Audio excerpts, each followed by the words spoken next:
СИЗО деген СИЗО, түзөтүү колония деген түзөтүү колония. А жерден адамдар түзөлүп чыгат. Мен деле бир эмес 2 жолу камалып чыктым. Азыр бардыгы бирдей кийим. Роба менен, форма менен жүрөт мына. Башынан бутуна чейин. Карабаев Айсалкын Раевна Ош шаары дейт, Ош шаарынан келген экен. СИЗОдо камакта жаткандарга шарттар начар, печкаларын алып коюп жатышат дейт. СИЗО эми курорт эмес да. Ошон үчүн СИЗО. Анан печкаларды уруксат жок. Ал жерде акча төлөбөйт светке. Күнү түнү дебей сайып коет, свет кетип атат. Мамлекеттин эсебинен биз төлөйбүз. Мына силердин чөнтөгүңөрдөн чыга турган акча. А өзүнүн ичиндеги жылуулугу жетет аяга. Мен деле бир эмес 2 жолу камалып чыктым. Бирөөндө 9 ай жаттым, экинчисинде 3,5 жыл жаттым. Эч жалоба эттимби бирөөнө? Эткен жокмун. Чыдадым, анткени СИЗО деген СИЗО, түзөтүү колония деген түзөтүү колония. А жерден адамдар түзөлүп чыгат.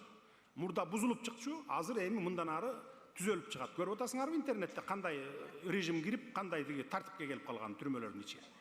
Бүт тартипке келтиргенбиз. Азыр мурда элдерден кыйнап, акча алып, үй бүлөсүнөн тамак киргиздирип, ушинтип атчу эмес беле? Араңарда эми болсо керек, тууган уруктар, жакындарыңар мисалы. Азыр кайра наоборот үйүнө акча берет мына.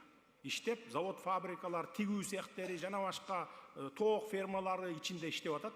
3 маал тамагы бекер, кийими дагы бекер. Мурда мына мен отурганда баягы чокойлорду жана неме го, каучуковый чокой бар го деге, тапчка.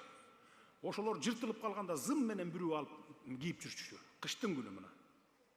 Зым менен бүрүп алып кийип жүргөндөр болчу. Эми эчтекеси жок, туугандары жардам бербейт, тамак аш бербейт, кийим бербеген балдар бар болчу мына. Азыр бардыгы бирдей кийим. Роба менен, форма менен жүрөт мына. Башынан бутуна чейин зыңкыйган сапожкаларды кышкысын өзүнчө, жайкысын өзүнчө кылып туруп тигип мына берип атабыз мына. Ошон үчүн түзөлүп чыгышат да. Тигүү цехтерин койгонбуз.